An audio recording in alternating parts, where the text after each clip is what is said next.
Welcome everyone to MIT Sloan Alumni Online.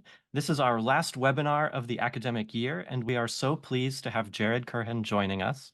He is the Gordon Kaufman Professor of Management and Professor of Work and Organization Studies here at MIT Sloan. You know him as an expert on negotiation, and if you've had the privilege of taking a course with him, you know that we are in for a treat today. We have an action-packed agenda where Jared will share his latest research and teaching on incorporating AI tools in negotiation. And at the end of the session today, we'll provide a number of ways for all of you to continue engaging and learning together. You may add your questions to the Q&A panel in the Zoom interface, and we'll do our best to get to those towards the end of the session. And if you would also update your Zoom name to include your program and class year, we would appreciate that as well. You can drop a note in the chat to let us know where you're tuning in from today. So thank you for being with us. Jackie, Jared, I will go ahead and turn it over to you. Thanks. Thank you very much, Greg, and thank you all for joining us today. As Greg noted, it truly is a pleasure to welcome Jared to share not only his research, but also his insights and expertise with us today. Also, as Greg noted, we have a lot to cover, so I'll keep my remarks very brief. But will note that I had the pleasure of learning from Jared as a student, and it was truly an incredible experience. It really did change the way that I perceive negotiation and how I engage in it. So naturally, I am incredibly excited for Jared today to not only share some of those insights with you, but to also discuss his most recent research, which is incredibly exciting. So without further ado, Jared, I will turn it over to you to kick us off, but thank you so much for taking the time out of your schedule to be with us today. We appreciate it. And thank you so much, Jackie and Greg. This is truly a pleasure for me. I want to make sure, can you see my slide all right? All right, perfect. So I want to welcome everyone here today. I so much enjoyed talking with Jackie and Greg about negotiation as we were getting ready for this session today. And I really wish that I could see the faces of everyone on this. I don't really love webinars because I don't get to interact as much with all of you, but I'm really enjoying watching all of your names fly across my screen as you introduce yourselves and where you're from. Some of you may have taken my courses at MIT Sloan. I'm a psychologist by background, but I study negotiation and the psychology of negotiation. And I'll be sharing a lot of my research with you during this session. I've been teaching at Sloan for over 20 years, and I would love to be able to reconnect with some of you, especially if you took one of my classes while you were here. So hopefully I'll provide you with some opportunities where we can continue engaging with each other afterwards. So without further ado, let's talk about AI and the future of negotiation. So for this talk, I'm going to focus on these 4 topics, but really the majority of the focus will be on the second one, which is AI in negotiation research.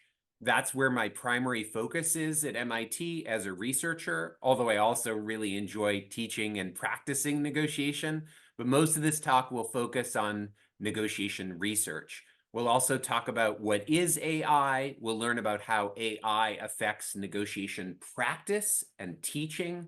And then what I'm most excited about at the very end is sharing with you some opportunities where you can learn more about negotiation and hopefully get involved with our research and teaching in negotiation, because there are so many different ways. We're going to give you an invitation to bargain with a bot, literally right at the end of this session, where you can actually negotiate with one of our bots that we've created. And before I get too far, I also want to acknowledge one of my thought partners, Neeraj Kumar, who's a member of an MIT Sloan alumni class, and he's here in this webinar as well, and he founded iDecision Games, which is a company that helps with these exercises that I'll be showing you later in the talk. So without further ado, let's talk about what is AI.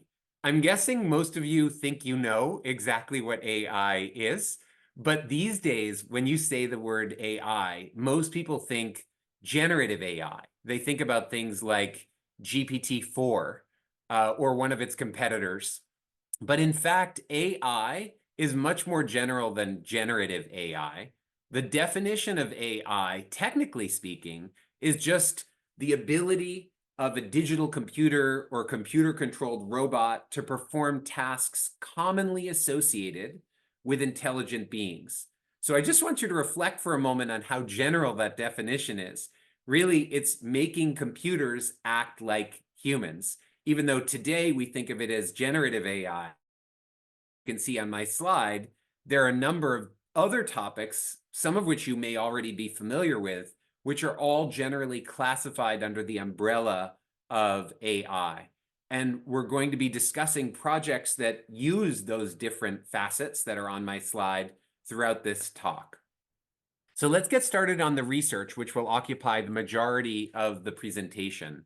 One of the exciting things about AI is that AI is completely transforming how we do research on negotiation. In fact, it's transforming in three major ways. One way is that it provides us with new kinds of data that we didn't have before. It also provides us with different ways of analyzing data that we couldn't do before.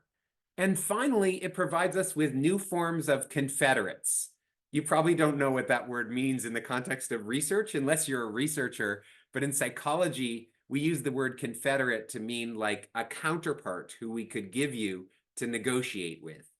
So it's almost like if you were playing tennis, a confederate would be like a ball machine to keep feeding balls to you so that you can hit them back. And we can learn how good a tennis player you are by seeing how you react to those different shots which reliably come out of that ball machine.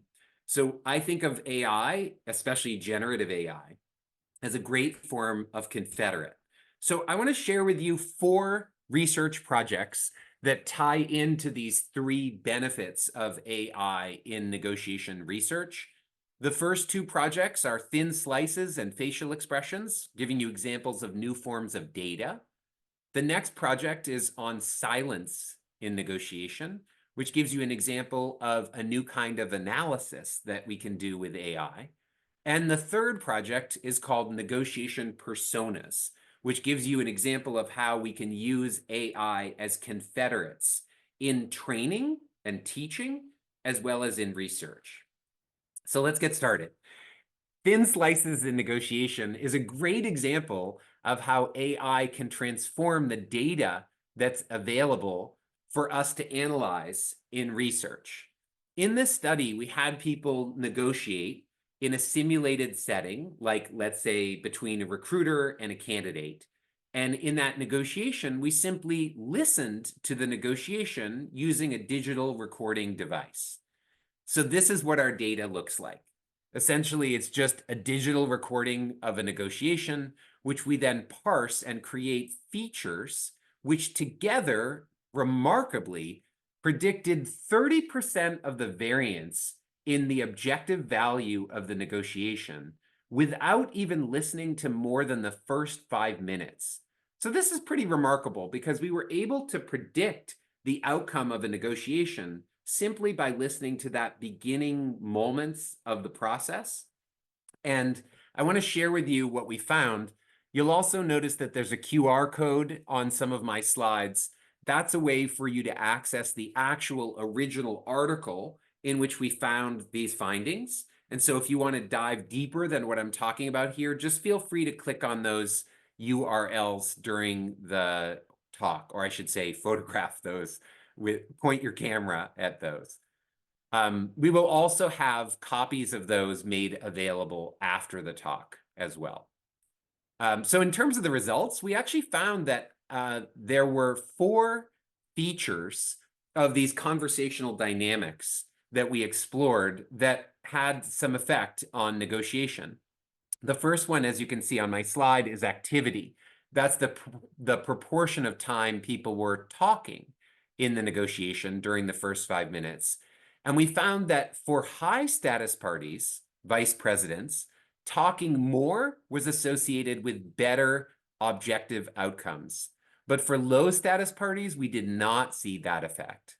If you look down a little bit further, down at the bottom to anchoring, we found that, to mirroring, we found that low status parties, that is middle managers, who engaged in mirroring, which is reciprocating sub-1 second utterances from the other party. So if one person says yes and you go, uh-huh, that's an example of mirroring. And low status parties who mirror had better economic outcomes in their negotiations. And then finally, I'll give you another example, emphasis. This was an example where we measured the variance in pitch and volume, and we found that the greater your variance in pitch and volume, so imagine somebody who has almost a tremor in their voice, kind of a lot of variability in their pitch and volume. The greater the variability, the worse the outcome, regardless of which role you occupied in the negotiation. So I'll just pause there to see if Jackie or Greg have any questions so far. Yes, thank you, Jared. This is so fascinating. I wanted to interject because the results of emphasis are really interesting. Could you share a little bit more about your findings? And, is that tremor that you discussed, is that related to anxiety or anything else in the negotiation? Yeah, that's actually a great question. So emphasis is the only signal that we found that was sort of immune to roles of status. You're absolutely right that for either role, having that tremor was associated with worse performance. And you're also right that one reason people might have higher variance is because they have some anxiety. I've actually done research. I have a hidden slide here that I can show. I've actually done some research on this phenomenon of sort of anxiety in negotiation. So if anyone on the webinar feels this, we did some research where we had MIT students negotiate, as you can see here, while walking on a treadmill. And we experimentally manipulated the speed of the treadmill. So some students were walking on fast treadmills, as you can see here, or some slower treadmills while they have their confidential instructions in front of them and they're doing their negotiations.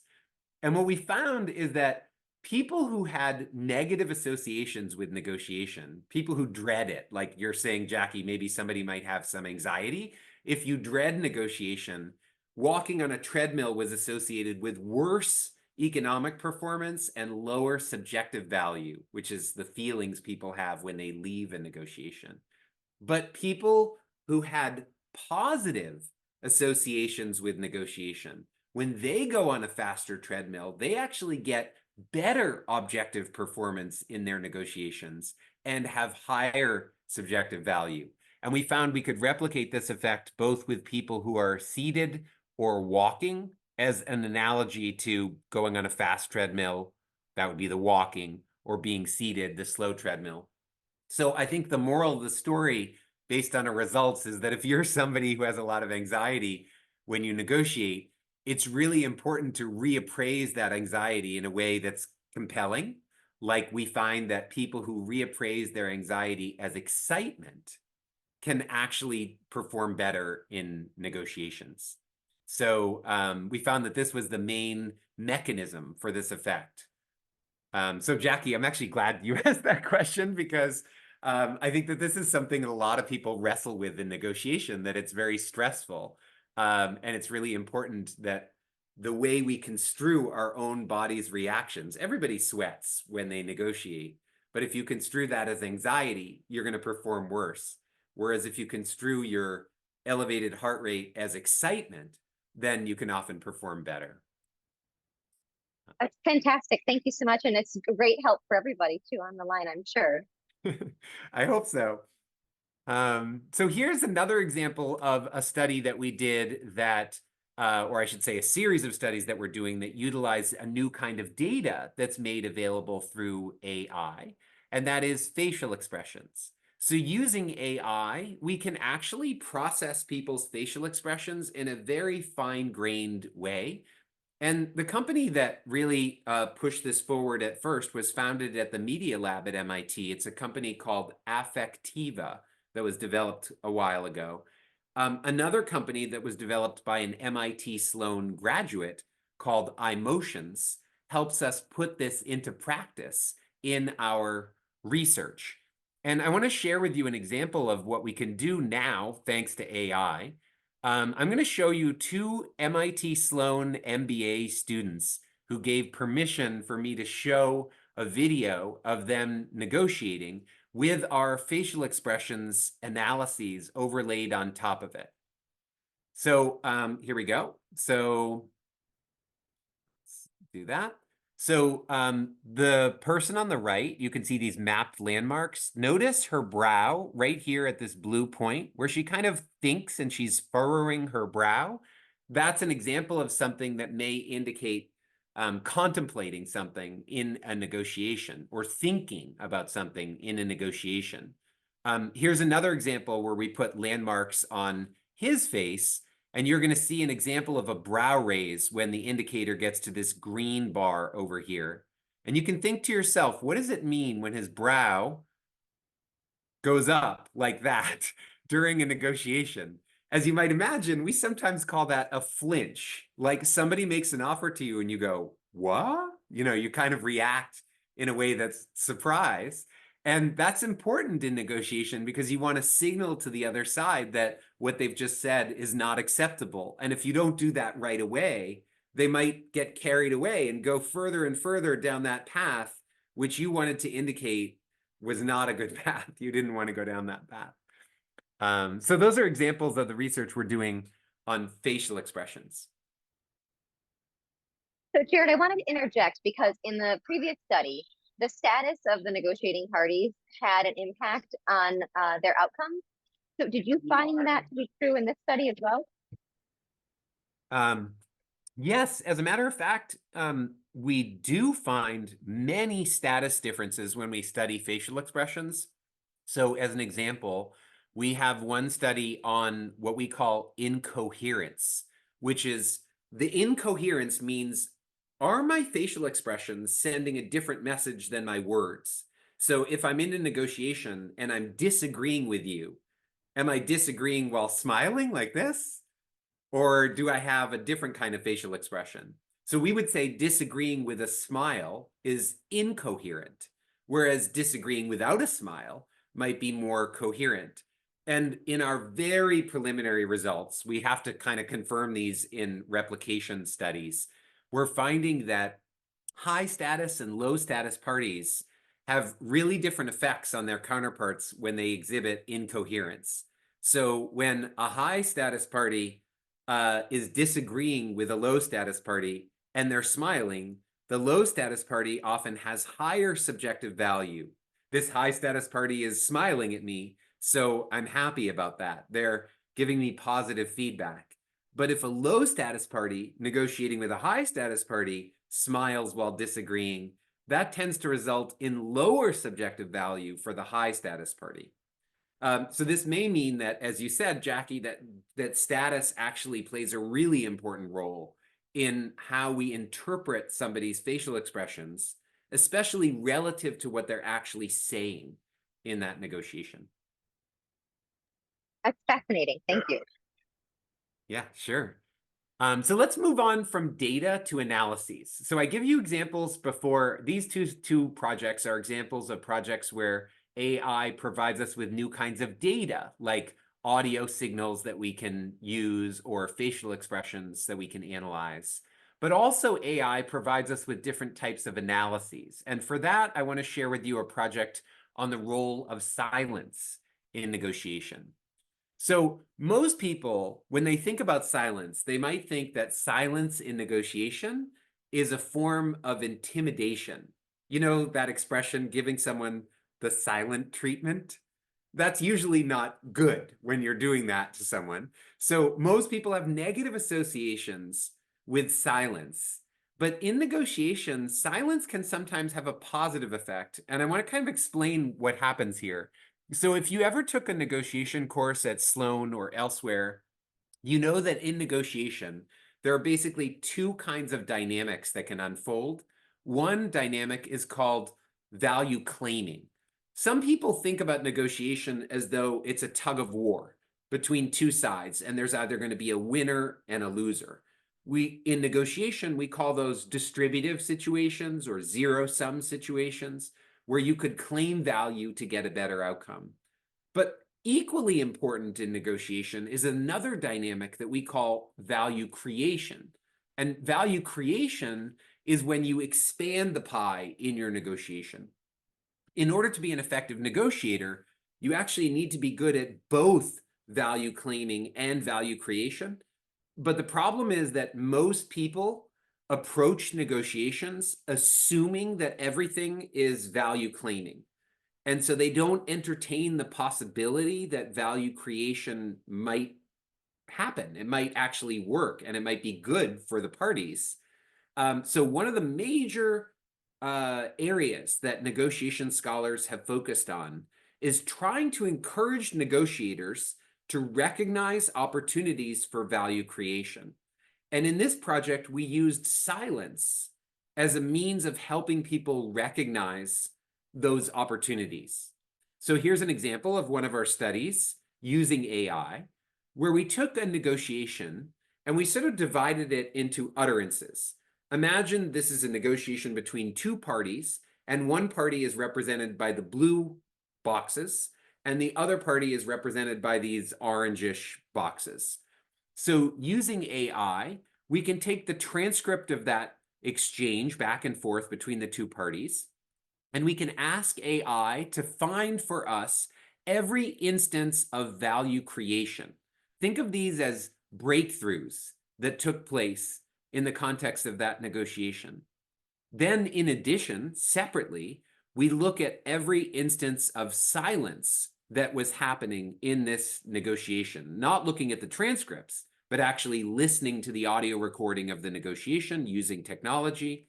And then by mapping those silences onto the same transcript that's been analyzed by the AI, we can now cast a shadow from every pause going forward in time to the future.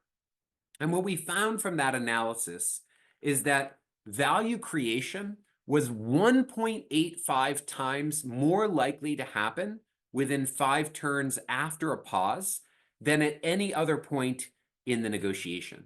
So this suggests that pausing might actually be prompting a turning point in the negotiation. When we cast those same shadows backwards from the pauses, we didn't see any effect at all. It's only after the pauses where we see the effect on value creation.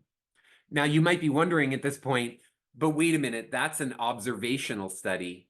Are we able to show this in an experiment so that we could see a causal effect of silence on value creation?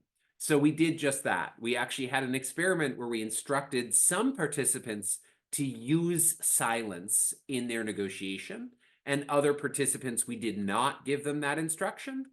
And we found that the participants who were instructed to use silence in their negotiation were more likely to engage in something called deliberative thinking or a deliberative mindset. If you're familiar with the book Thinking Fast or Thinking Slow by Danny Kahneman, the Nobel Prize winning economist and psychologist, he differentiates between system 1 and system 2 thinking. Think about deliberative mindset as system 2 thinking.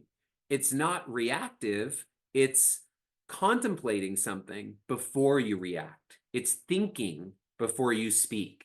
And people who were instructed to use silence were more likely to engage in a deliberative mindset, which in turn was associated with more value creation in their negotiation. So this is an example of how silence might actually have positive effects on negotiation, as well as the conventional wisdom that they might be negative. So Jared, I wanted to interject with a quick thing. This is fascinating. It occurs to me, though, that to have an extended period of silence, both parties would need to be silent. Is that in fact the case? Did you find that in your studies? So it is actually true operationally. The way we identified silence in these audio files is when both parties are silent. So in order to have silence, both people cannot be talking, right? You have to have both people being silent in order for the silence to happen. But But in our follow-up analysis, we found that it's the person who's initiating the silence who experiences more deliberative mindset, not so much the other party who might actually be wondering, why is this person going silent? However, I would encourage you, if you're negotiating with someone and they go silent, even though it's kind of their turn to talk, I would encourage you not to try to fill that void, but to let the silence be there. Because if you don't do that, notice you are interrupting their deliberative mindset. So here they would be going into deliberative mindset, but because you interrupt their silence, you might actually make it harder for them to think about potential value creation possibilities in the negotiation. That's so interesting. Thank you very much for sharing. Sure. Okay. And so now let's go into the last research project that I want to share with you, which is on negotiation personas. So here's where we're going to start talking about generative AI, which I've abbreviated at the top as GAI, generative AI, as a negotiator. One of the interesting things about generative AI as a negotiator is that in negotiation, we don't want the AI to just be like your Google Assistant or your Alexa assistant at home, where it just does whatever you say. You say you want this, and it says, sure, I'm happy to help you with that. Because in order to be a good negotiator, you don't want to just be helping the other party alone. You also want to help yourself. So in order to make the AI be more assertive, there are a number of different things that we can do to kind of balance its empathy and warmth, which it kind of naturally has, with being more assertive. And I want to share with you two main approaches that scholars and practitioners have used to try to make the generative AI more assertive. One approach is by experimentally changing or just changing the limits of the AI. So if you've ever taken a negotiation class, you know that the most powerful predictor of performance in negotiation is somebody's BATNA. That is their best alternative to a negotiated agreement. The better your BATNA, the better you tend to perform. So if we give the generative AI a better alternative, then it may behave more aggressively, more assertively. Also, if you've taken a course, you know that it's not okay to just have a BATNA. You want to translate your BATNA into something called the reservation value, which is basically like your walkaway point. And we can give generative AI, we can give the AI agent a reservation value. We can say, do not, under any circumstances, accept a deal worth less than this. But I just want you to understand what the problem is with this method. While it's very effective at making the AI more assertive, it also is extremely inflexible and context dependent. So like this doesn't just make the AI a better negotiator in general, it makes the AI a better negotiator in that specific context with that specific reservation value. What if you wanted to make generative AI a better negotiator in general, regardless of what context they're in, and you didn't know what reservation value it should have in every specific context? So this second approach is by experimentally changing or manipulating the persona of the AI. And by persona, I mean the outward traits that the AI is going to exhibit or be instructed to exhibit. And there are actually two methods for doing this. One method is through stereotypes. Like you could say to the AI, in this negotiation, I want you to act like you're a hostage negotiator. So in that sense, the AI is calling upon all the stereotypes that it's learned in its training of what a hostage negotiator would do, and then trying to do that. Or you could say like negotiate like a pirate, you know, and you're going to get all sorts of funny responses, right? But the problem with stereotypes is that they're stereotypes. So we don't necessarily want people to always behave in a stereotypical way. We want it to, again, be flexible, but assertive. The other way that people have manipulated personas that we're actually doing in our research is we are using interpersonal theory to experimentally manipulate the personas of the bot. So let me give you examples of each one of these. First, let's talk about stereotypes. So later in this class, right at the end of this session that we're having today, at the end of this webinar, I'm going to give you a chance to make a very important decision, which is I'm going to let you negotiate with a bot, and you can either negotiate with a bot who is essentially Obama, or you can negotiate with a bot who is Trump. So this is an example of using stereotypes of what Obama would say or do versus what Trump would say or do to change how the bot performs in this negotiation with you. So at the end of the webinar, I'm going to give you access to this exercise where you can negotiate with Obama or you can negotiate with Trump. And actually, you can negotiate with each of them. So you can see what the difference is between the two. I'm kind of curious, actually, to hear whether people are going to choose Obama to negotiate with or whether they're going to choose Trump. And it may not even relate to their political views. So Jared, I that'll was be just interesting. thinking the exact same thing. Yeah, like I wonder, I guess we'll get to find out. So at the end of the webinar, when you get to try these exercises, you'll also be able to see how many people have tried each one. And it'll be fascinating to see who people want to negotiate with. Okay, and so here's another example of chatbot personas where we're actually going to not use stereotype. We're going to use interpersonal theory. So psychologists have argued that if you want to understand how people behave when they're interacting with others, you need to know two things about them. You need to know their warmth and you need to know their dominance. Sometimes these things are called communion and agency. So any person, when they interact with other people, they're going to have some level of warmth versus cold, and they're going to have some level of dominance versus submissiveness. And those two levels together will create their persona, how they interact with someone else. So in negotiation, when we're training a bot to negotiate, we can experimentally manipulate its warmth and its dominance independently from each other. So we can make bots that are super warm, but also dominant. And this is really important because in negotiation theory, people have argued that, researchers have argued, and theorists have argued that negotiation is a mixed motive task, that you need to be good at the warmth part, but you also have to be good at the dominance part.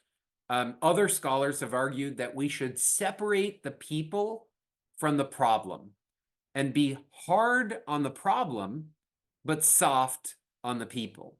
And other scholars have argued that any negotiator faces a tension between empathy and assertiveness, where the goal in negotiation is to resolve that tension by being both empathic and assertive. So one of the exciting things about this research is by prompting the bot to be both warm and dominant, we're actually able to see ways that the bot negotiates that can teach us humans how to negotiate better. So, Jared, I am really curious. Based on the technology we have today, are bots better or worse than people at negotiating? Okay, that is a wonderful question, and I've wondered about that myself. We've done a lot of research on that topic, and of course, the answer depends on what version of AI you are using. We ran a study using GPT-4, for example, and we found that bots were no worse than humans at negotiating objective value, meaning when we had the bots versus a human, in each case negotiating with a human, the bots performed no worse than the humans. However, the bots are better than humans when it comes to subjective value. So we found that the bots tend to make their human counterparts feel better than humans make their human counterparts. which is really fascinating. We actually call this paper Smooth Operator because we think in some ways bots are like smooth operators. They're agents who can be very respectful and never lose their temper when they're negotiating with a human, which makes them really good at the empathy side of negotiation. And as I said, they're just as good as humans at the dominant side.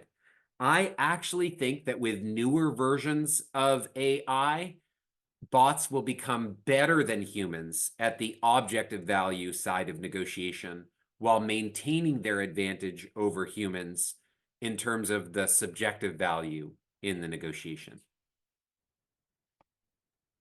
So it's a quick follow-up to that.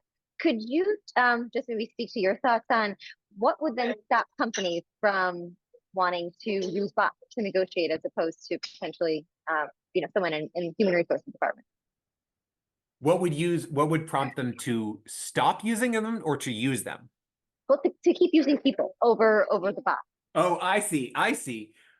If that's a fascinating question, and it actually relates to what I'm going to talk about next, because one question is, now what? Given all this research that I've shared with you, how would AI affect the practice of negotiation?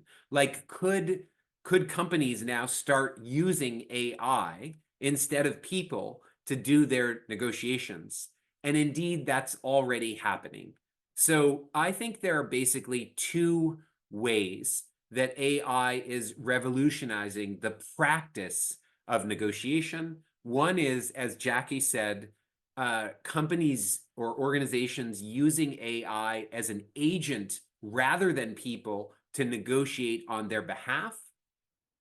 And another is using AI as a teacher or a coach to make you a better negotiator so that you can go do it yourself. And I'll show you examples of each of those. So to Jackie's question, we see examples of Walmart, for example, using AI with help from a company called Pactum to do negotiations with its suppliers. We see companies like Nibble who are creating software to allow e-commerce sites to use AI to negotiate on behalf of the seller. So you could be buying something on a product, like you could buy something on Amazon, and instead of just paying a price, you could negotiate the price with that agent. So I do see examples of this happening all over the world already. But to Jackie's really important question, the question is like, is this a good thing or is this a bad thing? What would lead somebody to decide not to deploy an agent to negotiate on their behalf? Like, imagine if you were applying for a job and your employer said, don't negotiate with me. Here's a bot. Negotiate with the bot instead. On the one hand, this could be very effective because if you're using GPT-6, maybe that bot will be an incredible negotiator, both in terms of objective value and in terms of the impression that it makes on the candidate. So that's great. In that sense, as an employer, you would want to do this. But remember one very important flaw, which is that at the end of that negotiation, the student or the candidate may really love that agent and may have had a great experience negotiating with the agent, but they haven't even met the person that they're going to be working with. So like in some sense, you've established rapport with a bot, but you haven't necessarily established any rapport at all with the people who you're now going to enter this company and start working with. So I think negotiation has the ability to either undermine or foster rapport between people. And by sending agents in to negotiate on our behalf, we will still be able to establish rapport with them, but it's establishing rapport with our bot. It's not really, we don't even know this person. So we haven't really established any rapport with them directly. Well, it's an incredibly important point. So thank you for sharing that. Sure. Okay, so that's AI as a negotiation agent. What about AI as a negotiation teacher? And here I'm very excited to say that at MIT Sloan, we have actually developed full courses on negotiation that are entirely powered by AI. So I'm showing you two examples on here. One is called Negotiation Essentials Sprint, and the other one's called Negotiation Strategies Sprint. And if you're interested, you can access both of those courses through the URL that's on my slide, as well as the QR code on my slide. Now, why do we call these things Sprint?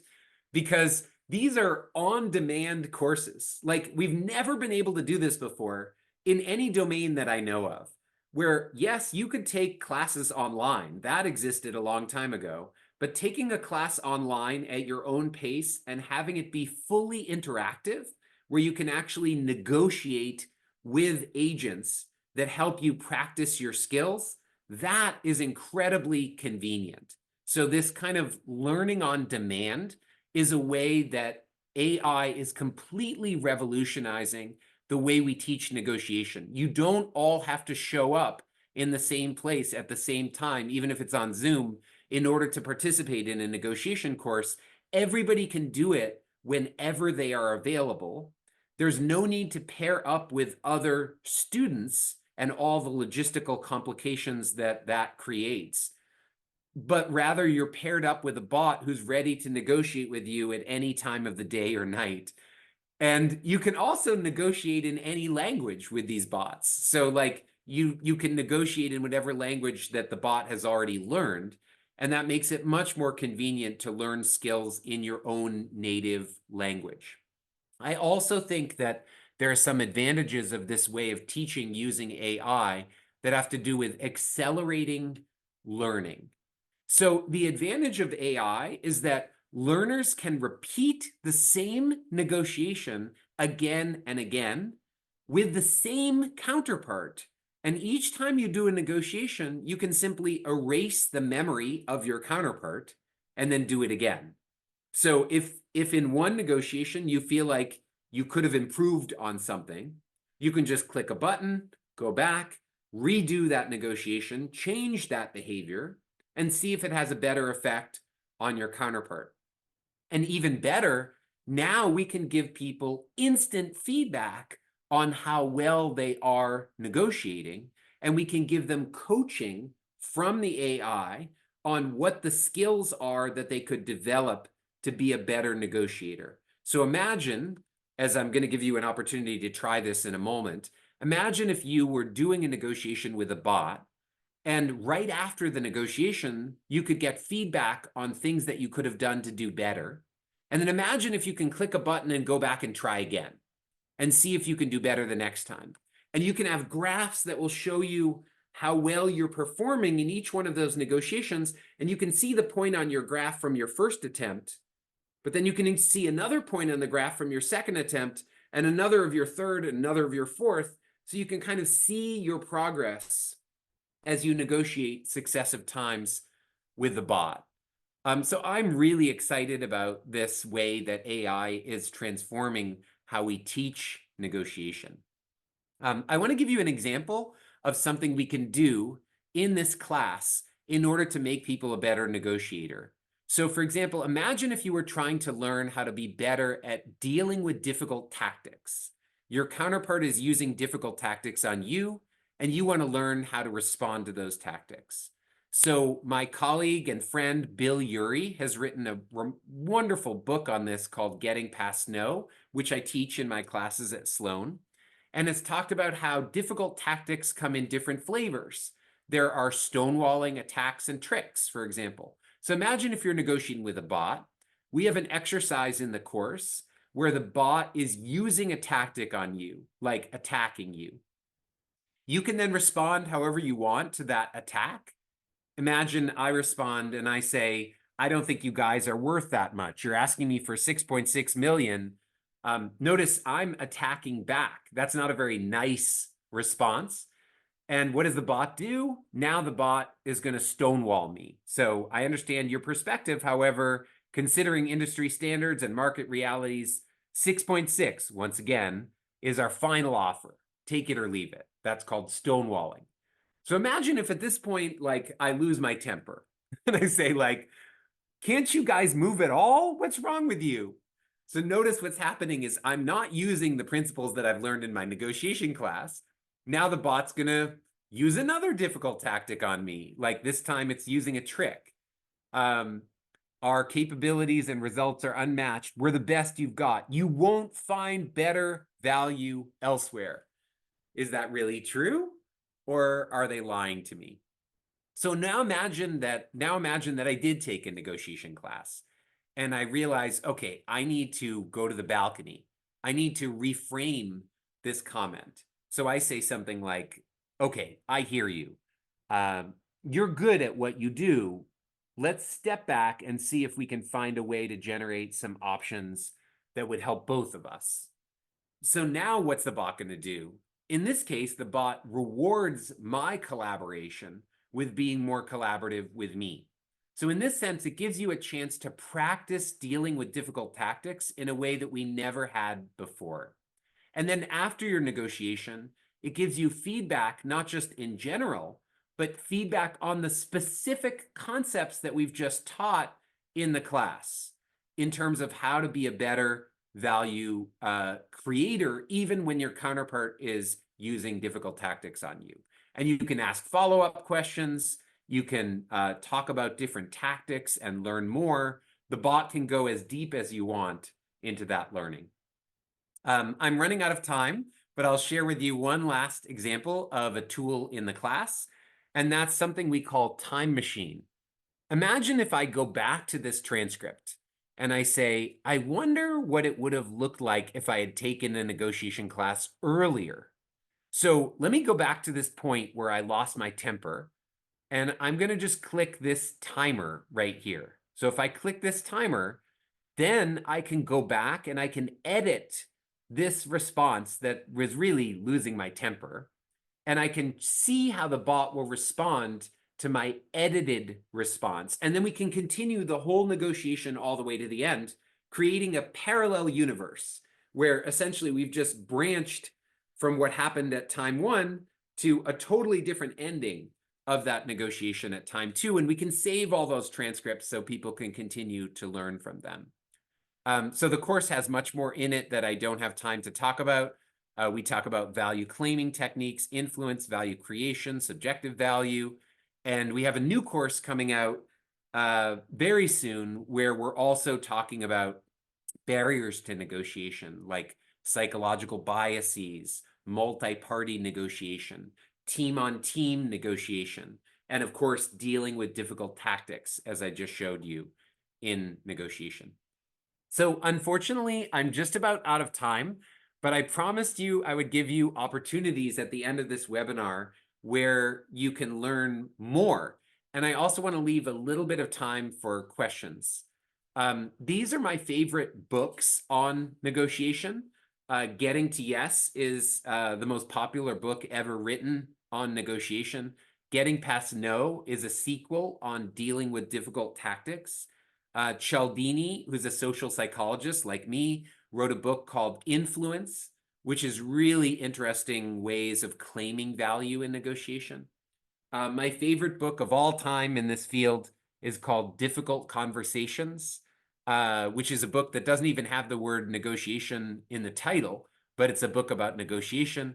And my advisor from when I was an undergraduate, a mathematician named Howard Rafa, wrote a book called The Art and Science of Negotiation. So if you like kind of the mathematical strategic aspects of negotiation, you might check out that book by Howard Rafa. In terms of what can happen after this webinar, I want to give you some ways that you can engage right now if you have a few minutes with us, and then also some ways that you can engage later after the webinar is over. Right now, I want to give you a chance, as promised, to negotiate with Obama or negotiate with Trump. So we're going to give you some links that you can use to go do this exercise right now. But we're also going to continue a Q&A in parallel on the webinar right now. And then in addition, Jackie has kindly prepared a WhatsApp group just for us. So I'm going to give you a link where you can join a WhatsApp group where we can continue the conversation after this webinar is over. If you have questions about negotiation, feel free to ask them. I can't guarantee that I will personally answer every question, but hopefully some of your colleagues will.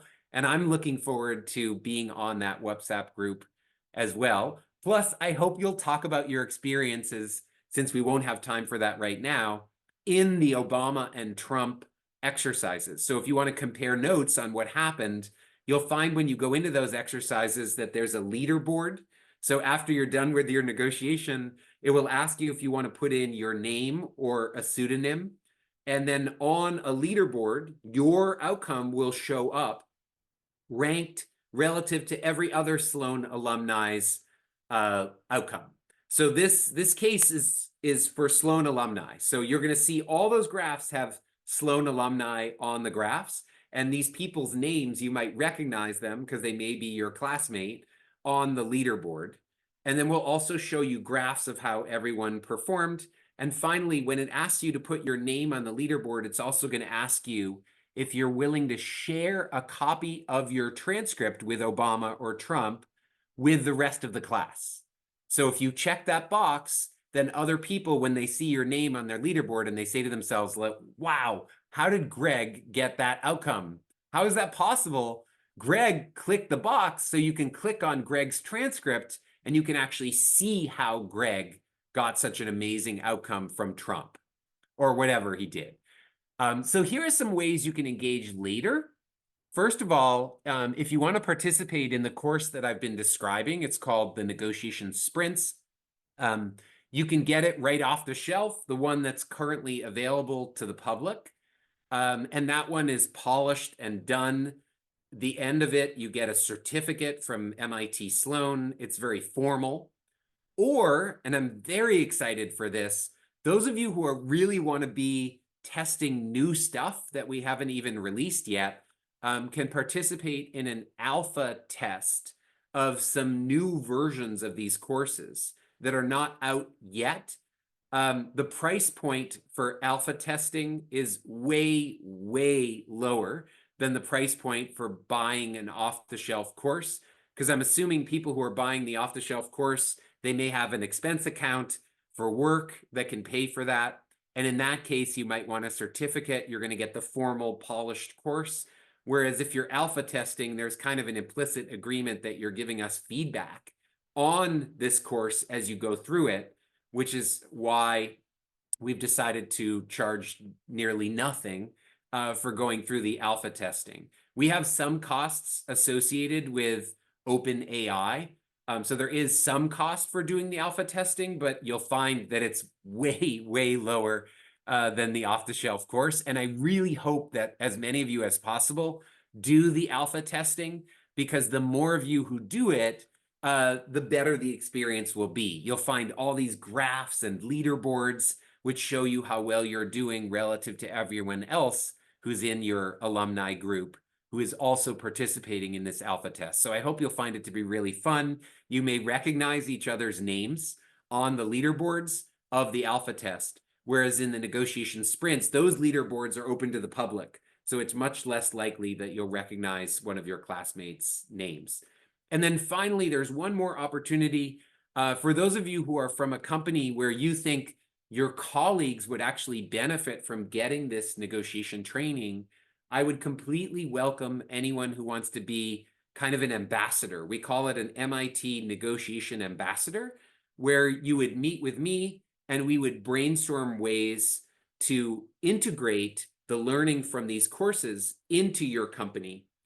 Thanks to Neeraj Kumar, a graduate of MIT Sloan, we have the ability to put these courses onto the intranet of your company so that everyone in your company can essentially be trained in negotiation without having to go through a parallel live course together.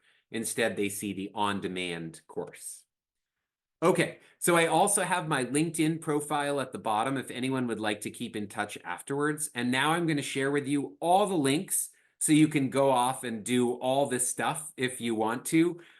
Everything I've just described is linked here on my slide. And Greg has kindly put all the same links into the chat as well. I want to point out that in order to participate in the alpha testing, there is a confidential access code, which I cannot say on this video because this video might be on YouTube or something and public could see it. And I'm also not going to say out loud the price because I don't want that to get out there either. So we're only going to keep this up for a day or two. So please be sure to go onto that tiny URL that says in Greg's text in the chat, participate in an alpha test. And just note the confidential access code that Greg has provided you with. Also, Greg just told me that those off-the-shelf courses, the negotiation sprints, are actually available at a discount to Sloan alumni. So he was able to negotiate with our head of exec ed, and he got a code for you that he just put into the chat. And so that one is there as well if you want to do the off-the-shelf version as opposed to the alpha testing version. So at this point, I'm going to just leave the last few minutes here for any questions that have come up that Jackie wants to relay. Okay, well, Jared, this has been absolutely fantastic. Thank you for just the incredibly rich wealth of information here. We have received a number of pre-submitted questions and then questions in the chat, so thank you all for your enthusiasm. Since we only have 2 minutes left, I'd like to at least get to one of those and point to one of the things we talked about earlier in the day. So when we were discussing your research on facial expressions, you talked about incoherence in facial expression. Yeah. When you were doing that, did you also look at cultural differences and how that may have had an impact or how to manage that in some way? Oh my gosh, I love that question. So one of my colleagues, one of my collaborators on that incoherence project primarily studies cross-cultural negotiation. And one of the reasons why we did the project is that in some cultures, it's actually good to be indirect. That is to have discrepancies between what you're saying and what your face is doing, and to have very subtle forms of communication. Whereas in other cultures, there's actually a value placed on being direct and being really transparent with what you're thinking. And so I love your question because that's exactly where we're going in the research, is to explore indirectness, as in some context, it could actually be beneficial to have that kind of incoherence that we're talking about. Well, we will be excited to learn more then. Well, with that, I wanted to just again say thank you so much, Jared, for taking time out of your day to be here, and thank you all for joining us. Greg, I'll turn it over to you for a couple final remarks. Great. Thank you, Jackie. Thank you, Jared. We so appreciate your time today. In follow-up to the session, we will be sharing the recording as well as all of the links. And I can see in the chat there's some folks making comment about accessing those links. We'll double check everything and get that to you after the session. So again, thank you all for taking Greg, time. can you also save a copy of the chat for me? Because Yes. even though it was flying by during the presentation, I didn't get a chance to read what anyone said. So I'd love to read it afterwards. Yes, we'll do that for sure. But thank you all again for joining. And when you close out of the session today, you'll also see a survey on your screen. Please fill that out and let us know your feedback on the session today. Thank you and again, Jackie. One more thing. I also really look forward to talking with all of you on WhatsApp. So please do join that WhatsApp group chat that Jackie kindly set up for us. You can just scan it on your phone and start texting, and I'll be able to see all your texts. So I hope to have a really rich discussion with as many of you as possible on the WhatsApp group chat. Sorry, Greg, to keep interrupting you. That's okay. Excited.